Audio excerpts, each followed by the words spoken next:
সাংবাদিক বৃন্দ, যারা হাজারো ব্যস্ততার ভিতরে আপনারা আমাদের ডাকে সাড়া দিয়ে এখানে এসেছেন এবং শুধু আসেন নাই, অনেকক্ষণ অপেক্ষাও করেছেন। ইনসাফের এই রাস্তায় আপনাদের সবাইকে স্বাগত।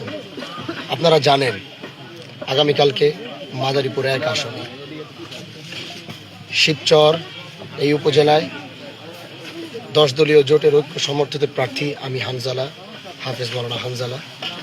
তো আপনারা জানেন যে এই 10 দলীয় জোটের নেতৃবৃন্দ তারা প্রত্যেকটা জেলায়, থানায় যেখানে জোটের প্রার্থীরা রয়েছে সেখানে তারা একটি করে সমাবেশ করছে, তারা উপস্থিতি হচ্ছে এবং তাদের উপস্থিতিতে এদেশের মানুষ এক তৃপ্তি পাচ্ছে, এক আনন্দ পাচ্ছে।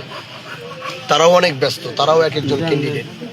আমি যেমন আমরা সেটা অনুভব করছি যে একটা ক্যান্ডিডেট হয়ে অন্য জায়গায় যাওয়াটা কত কষ্ট, কিন্তু আমাদের উপরের যারা রয়েছেন তারা তাদের সেই জায়গাগুলো থেকে স্যাক্রিফাইস করে তারা প্রত্যেকটি জায়গায়, থানায় এবং প্রত্যেকটা জোটের প্রার্থীর কাছে যাওয়ার চেষ্টা করছে। ঠিক তেমনিভাবে আগামী 2 ফেব্রুয়ারি ইনশাআল্লাহ বাংলাদেশ খেলাফত মজলিসের সম্মানিত আমির আল্লামা মামুনুল হক দামাত বারাকাতুহুম এবং 10 দলীয় জোটের কেন্দ্রীয় যে নেতৃবৃন্দ আছেন তারা আগামীকালকে আমাদের শিবচর নন্দকুমার মাঠে আগমন করবেন এবং সেটা হবে বাদ আসর থেকে আমাদের প্রোগ্রাম শুরু হবে।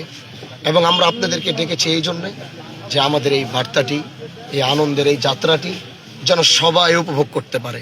দেশের যারা অপেক্ষায় বসে আছে, তাদের কথাগুলো শোনার জন্য বসে আছে, তাদের জ্বালাময় সেই বক্তব্য শোনার জন্য বসে আছে, সেই জায়গাগুলো যেন তারা পৌঁছতে পারে, জেনে তারা যেন আগামী 2 ফেব্রুয়ারি শিবচরের নন্দকুমার এই মাঠে তারা যেন উপস্থিত হতে পারে। এজন্যই আপনাদেরকে স্মরণ করা। তো এজন্য আপনাদের মাধ্যমে আমি সবাইকে বলবো, যারা এখন থেকে মেসেজটা পেয়ে যাবেন আগামীকালকে বাদ আসর থেকে, আপনারা যে যেখান থেকে আমাদের শিবচরের যে ইউনিয়ন যেখান থেকে আছেন প্রত্যেকে আপনারা নন্দকুমার মাঠে উপস্থিত থাকার চেষ্টা করবেন।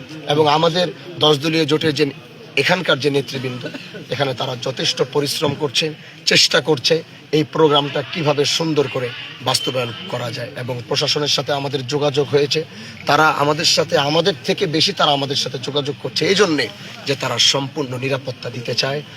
ইলেকশনের আগে কোনো ধরনের নৈরাজ্য যেন সৃষ্টি না হয়, এজন্য প্রশাসনও যথেষ্ট তৎপর রয়েছে, তারা তাদের কাজ করছে। এবং আমাদের যারা নেতৃবৃন্দ রয়েছে যেখানে যেখানে যোগাযোগ করা দরকার, যে সেক্টরে যোগাযোগ করা দরকার, আমাদের নেতৃবৃন্দ সেই যোগাযোগ চালিয়ে যাচ্ছে।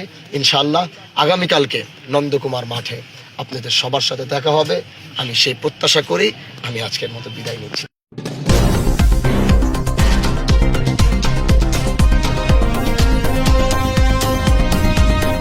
RTV বাংলা।